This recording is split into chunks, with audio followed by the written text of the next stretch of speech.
Hello and welcome. My name is MisterInSayne, and today, well, most of you have probably seen my crazy redstone video of myself building railway I shared, to which hundreds of people across all of the platforms I posted it on asked me to do a tutorial for it, but I struggled a bit to figure out how to do a tutorial for this. Because even though the redstone and the piston designs are pretty easy to explain, rails are a very different matter. Rails are special.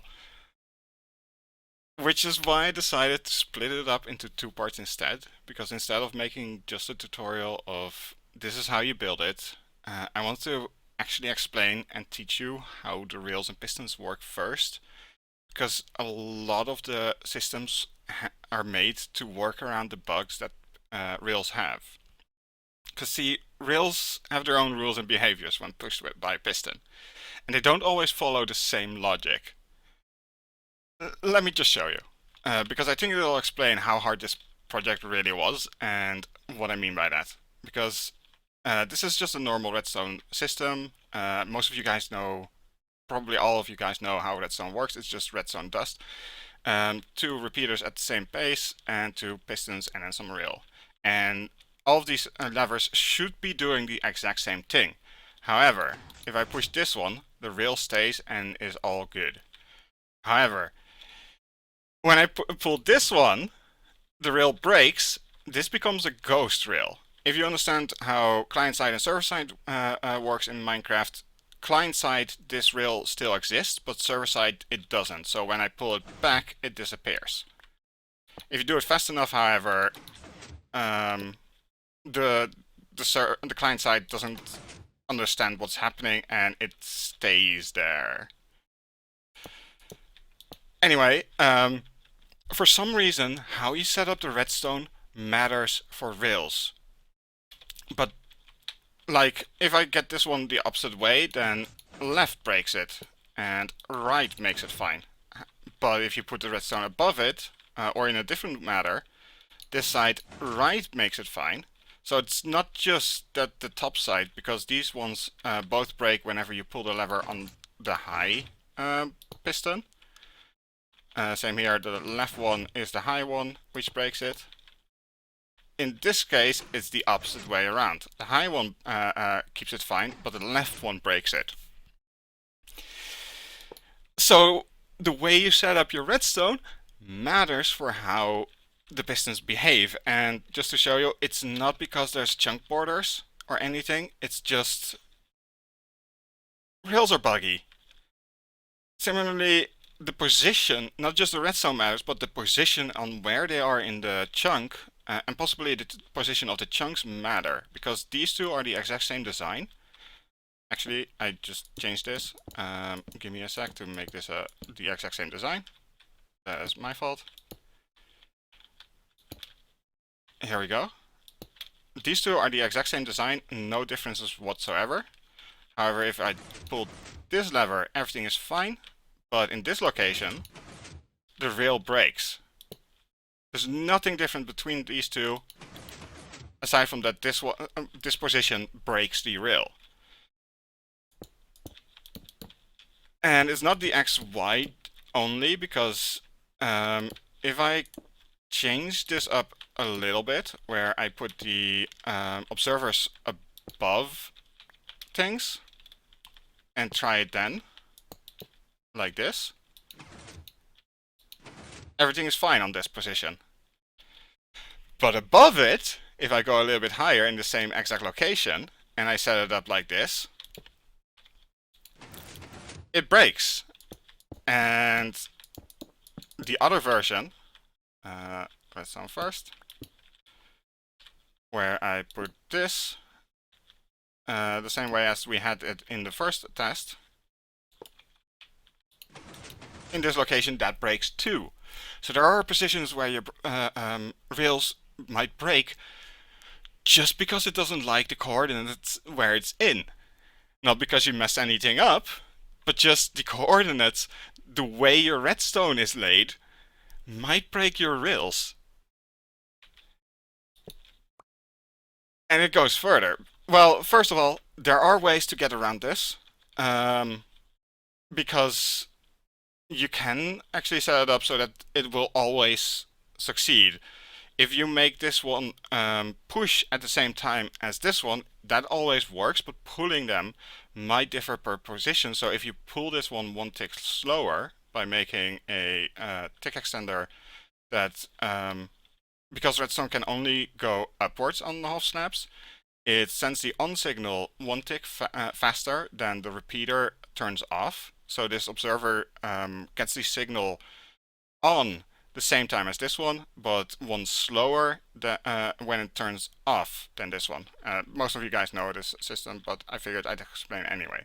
And then you get this, where that block gets pulled after the rails, and then it works all fine no matter where you are. And basically this tutorial, I'm gonna start with the basics, and I'm slowly gonna work my way up onto systems that work around the bugs to make sure that you can always push your rails. It's gonna start basic, it's gonna start easy, but the difficulty is gonna go up progressively. And I hope I'm gonna be able to explain everything properly, because there's a lot, and that's why I split this into two. Because I want to show everyone how you can work with rails with pistons. The other thing is, if you haven't seen it yet, you can make rail duplicators that basically create infinite rails. I kind of messed around with a bit. I have a design that works no matter where you have it, but this design is the smallest design I could find. And the first time I made it, everything worked fine. Or at least it works only if you put a redstone here, and I don't know what the redstone, why the redstone has to be there, but it does, apparently, because rails are buggy. But it matters where it is in a chunk. For example, this one works, but this one doesn't. Likewise, this one doesn't work, but the one above it does. And it's not always the same location per chunk. Every chunk is different. So position for rails matters. But you can always work around it. And that's, like I said, that's the thing that I want to explain. So I'm gonna start with the basics. I hope you can, let me know if you guys have any questions, because this is gonna be a lot, and I'm sorry. I really tried to make this as easy as possible, and I want to show you off first what I've been dealing with this project. Alright, let's get started. Now, I know that most of you guys probably already know about this stuff, but one of the most common thing on my video was people being surprised or confused that you can actually push rails in Minecraft. So I wanted to go over the basic rules first before I get to the more advanced stuff. And I'm gonna start with the cardinal directions, because when you push rails, cardinal directions matter. And you can find it when you press F3 on the left hand side here, for people that don't know. Now rails always favor the south and west sides, as you can see in this configuration, whenever there is a configuration where there's a gap in between. And no matter how you place it, even if you first make it slant northwards, as soon as you place this, it flips over to the south. This matters because I can actually break this block without affecting the slanted rail block, but if I break this one, the slanted rail doesn't flip over and breaks too. And similarly on the south side, I can break the north one again. So that's the part that matters. Now you can get around this by first by moving both out and then swapping this over, and then you can break this or push this block. Because it's not just breaking the block, it's any block update that happens to this. So if you push this block up or down or sideways, the slant breaks as well. And sadly, you cannot use a redstone lever the same way as you can do on corners, where it flips over. So keep that in mind, because that's gonna apply later. There are ways to get around this, but in itself, you can never move this rail without breaking things. But again, there is ways around it. So, how can you push rails? Basically, The very easiest one is just have a piston push one sideways. You can also do it with a tick, like so. Similarly, up and down work the same, as long as it's a sticky piston. And you can go and do multiple at once. There are some complications with that, as long as they are going at the same speed. Or at least if they get moved in the same tick, they'll be fine, as long as they're on the same level. They also stick to slime, sideways and upwards, and everything is fine. Now, the main rule about pushing pistons is that it always has to have something underneath it that supports it. So, for example, if I push a normal piston upwards, everything is fine, but once I pull it underneath it, it breaks. Likewise, with sticky piston, if I push a block with one up on it, everything is fine, but once I pull the block underneath it, the rail breaks. And you can also not push it off a ledge, for example. Like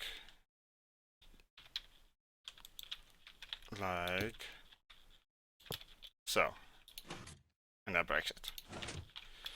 Another way to do a vertical one is have two pistons with as many blocks as you want between them. And then you can just push the blocks up and the rail will be fine in between it. So you can do the same sideways, like this.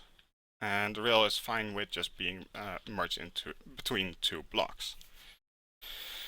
Now, when you go work with verticals, so pushing things up and down, it gets a bit funky once you get to slants, again, like earlier. If you push it like this, everything is fine, no matter how many blocks are on either side. So same with this, it just slants upwards, and once you pull it, it breaks. However, this does not work when it's just a single pulse, because then this happens, and as soon as it gets a block update, everything breaks. So that's something to keep in mind. There we go. Now, this is the one that breaks all of those rules. Because when the left side is higher than the right side, upwards is fine, but you could already see it. It keeps the slant for like a second, well, for one update, and then it adjusts everything. So when you pull it downwards, like so, the side breaks. And it doesn't matter how many you have on this side, it will always break, because for a second, when it tries to update everything, this one is flat and this one is still up, and then it changes this one, so the slant on this side, this slant, gets a block update and breaks. However, if everything is on the same level, it's all fine. The thing with that, again, is, as I explained earlier, there are some positions where things work differently, and it does work. But I'm gonna just teach you all the ways that it always works. So just basically go with the rule that this is not something you can do because this one breaks. Next up is this system, which again, if you push two at the same time, if they're slanted, generally it breaks, like so. However, in some positions it doesn't, and it's all fine. It's the exact same Redstone system, no difference, no tricks, but over here it breaks and over here it doesn't.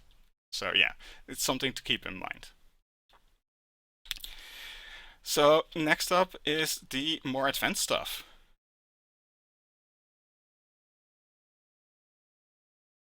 I hope everybody could follow along with that, because I know I went kind of fast through it.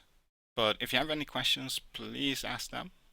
Next I'm going to try to explain a few of the more advanced rules. And this is where it gets a bit more technical. As long as your rail are on the same level and everything happens on the same time, you can just push and pull them like normal. But once you have ticks in between or everything is slanted, it matters in which order you pull everything and at what speed. Because if you pushing generally is all fine, as long as everything is in the same level. It does change with slants, slopes, but once you pull them back, as long as there is more than 2 ticks between things, things start breaking slowly and one after another. And it happens the same the other way around. That is not a positional bug or anything. That's just how Redstone, the rails work. Because when you pull this one down, it tries to slope like this, whilst this one is still sloped, and this one gets an update and breaks. So there's no way to pull that down. There is a way around this. So for example, I have everything up and I want to flatten everything, but in a different sequence. Basically, you first make a gap, then you can pull down the southern one. You first make a gap again, you can pull this one down, you make a gap again, and you pull this one down. So it's basically alternating. Because this is a piston that it's okay with, but as soon as you add another one, you first have to add one more, pull it down the middle one, and then you can pull them all down. I hope that makes sense, because I'm really trying. It's such a hard topic. I hope I make sense. So next are slopes, and this is where things get complicated, because the redstone bug of which direction things happen in, or at least which side you pull the lever, matters. For example, this should be the same for both levers, but it isn't, because on this side, if you pull it up and then down, this rail breaks. But if you pull it up here, all of that breaks. Like that. So one of the ways you can go around it is pull that up, pull this down, and then pull this down. Even though it's all just connected to the same exact redstone, it just, yeah, positional and redstone should work the same, but it doesn't with rails. And it's something to be mindful of. I have found that when you put it inside of blocks like this, the position of redstone doesn't matter as much, and position of the rail doesn't matter as much. So that goes around most of the bugs, but that comes with other problems, because the thing that worked for being on top of pistons, like that one, doesn't work when you're in blocks. For example, this one, if I pull this down, it breaks both sides. And that is where timings come in, because as long as the timing is within one tick of another, everything does work, and you can actually do that. But back to slopes. The way to get around this, a safe way to always make it work no matter where the redstone comes from, is to push it up this direction, first the bottom one, then the top one. And then if you want to go down, you push this one up first, make that slant again, and then pull this one down, and then you can pull this one down. And then it never breaks, because if you just pull this down, it breaks, always. No matter which direction you do it in, first this one, it breaks both of them.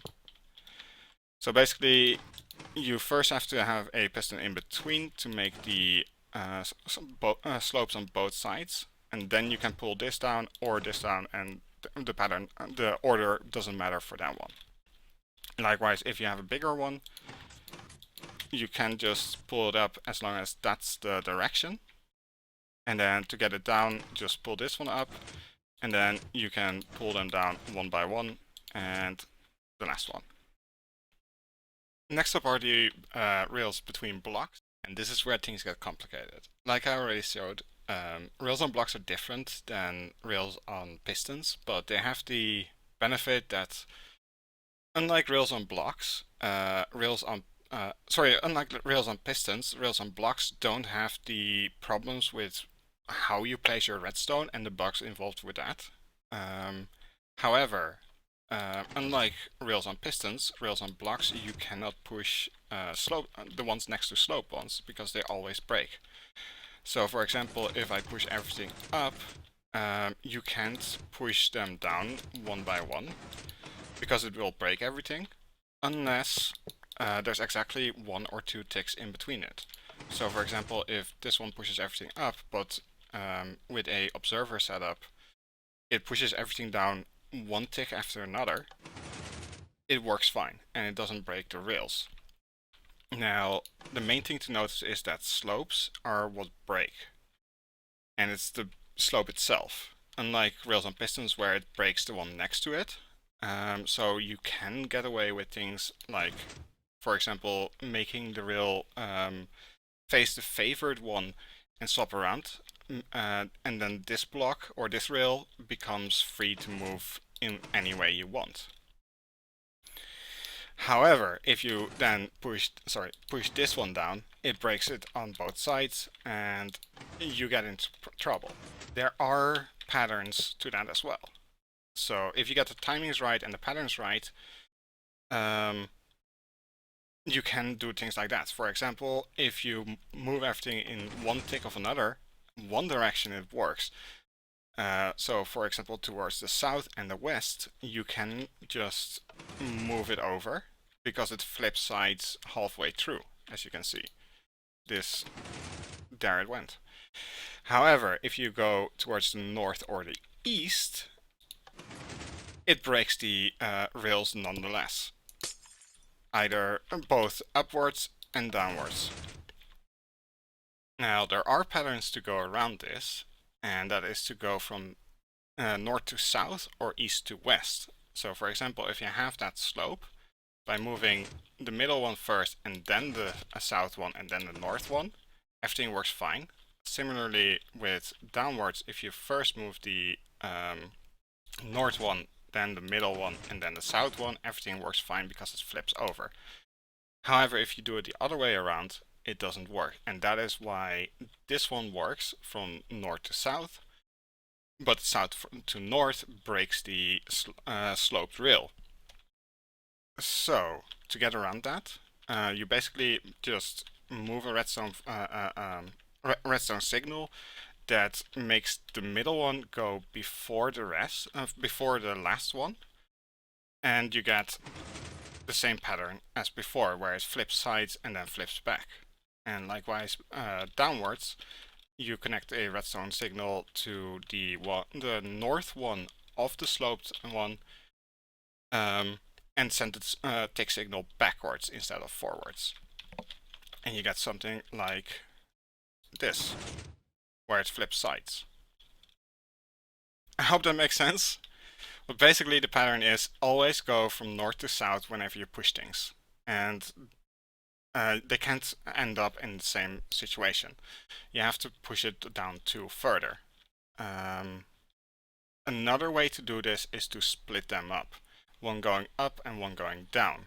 However, the timing has to be exact, otherwise you get these kinds of things. However, pushing them back together is all fine. If you get the timing exactly right, however, it looks something like this. And they actually connect and break apart. And then you can do everything with slopes the way you want it. The timing is very specific, where you need to have the bottom one 1 tick slower than the top one whenever they get together, but 1 tick faster whenever they get pulled apart. Likewise, the other way around, it works the same. And you always need to have, because as I explained earlier in this video, redstone can only go upwards on slabs. This means that this one gets the signal 1 tick before the other one, and 2 ticks and 1 tick later when it's turned off, because the repeater keeps this signal going. The first design I want to go over is the slope that I use in my videos, which came with a lot of complications, and the best design I could figure out was to have part of it come from the top and the other parts from the bottom. And even then I had to move one further to push up twice, because otherwise the slants or or the sloped ones, and push downwards, break nonetheless. And this is what that looks like. Which, at this point, basically this one used to be 2 down, and it matches up with that. And likewise, downwards, oh yeah, it's the same lever. Likewise, downwards, it pushes it there.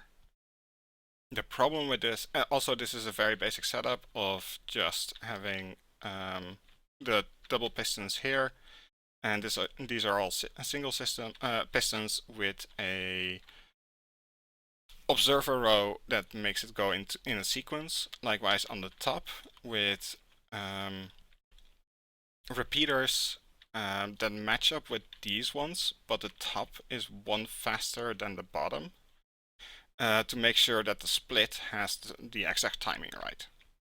I'm gonna show you how to build this in the second tutorial, but I first wanted to explain all of the systems and how everything works with the rails, and just explain how rails work with pistons, because there's a lot, and I hope I'm doing an okay job.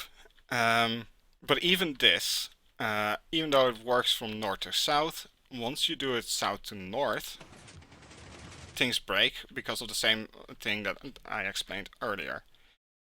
The way to go around that is to have the one that the slope be one tick before the rest in both sides of the pistons.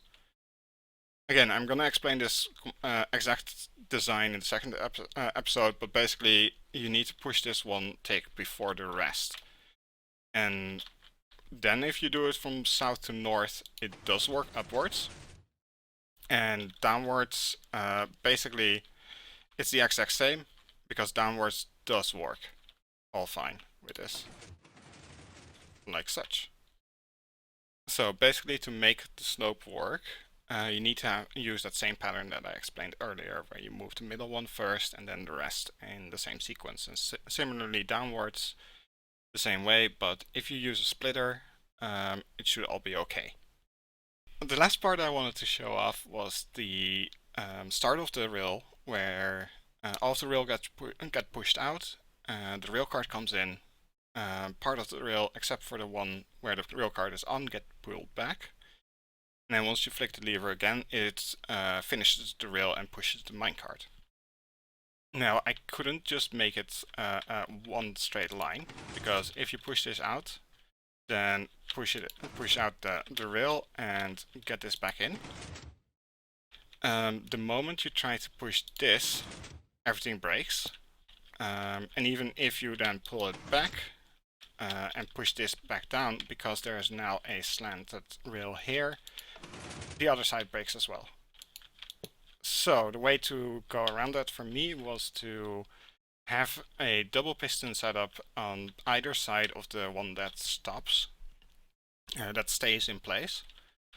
And at that point you get, this thing goes up, this thing pushes it out, everything goes back down, except for the one that stays.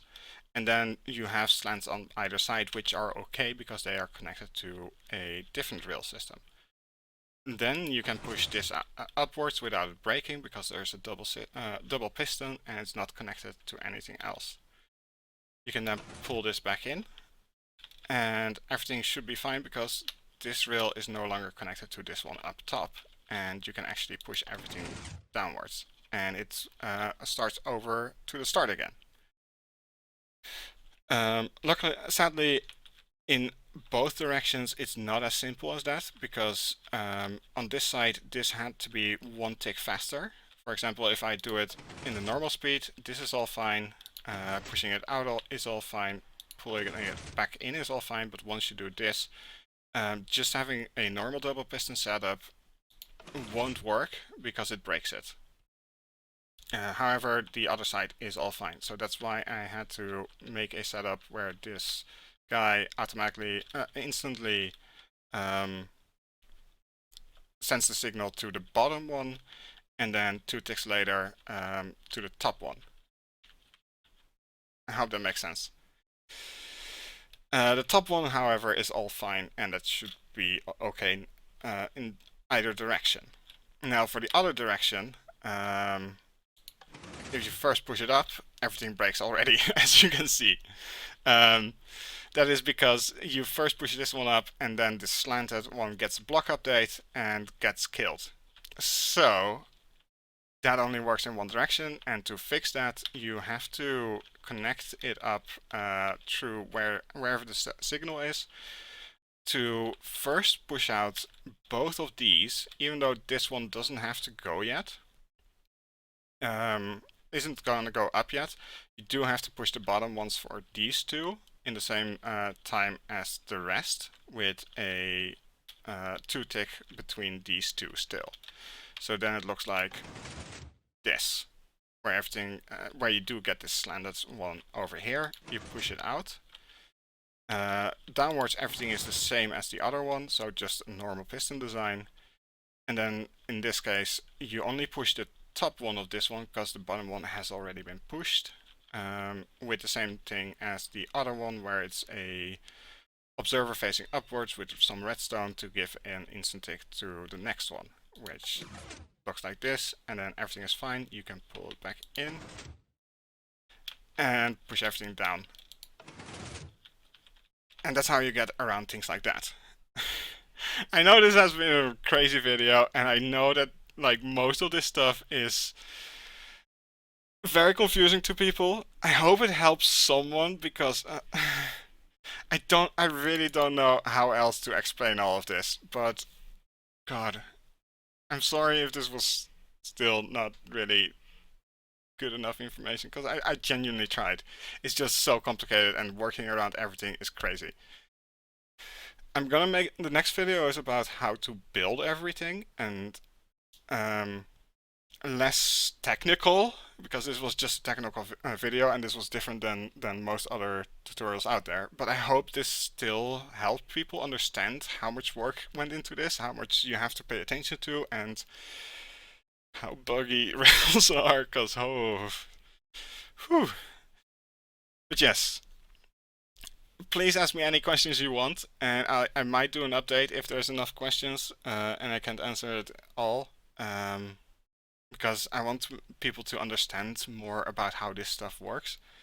And I hope you enjoyed this video. I put a lot of effort in this, and this took a lot of work, so thank you for watching, and I hope you have a lovely day, and I hope to see you guys next time. Bye bye!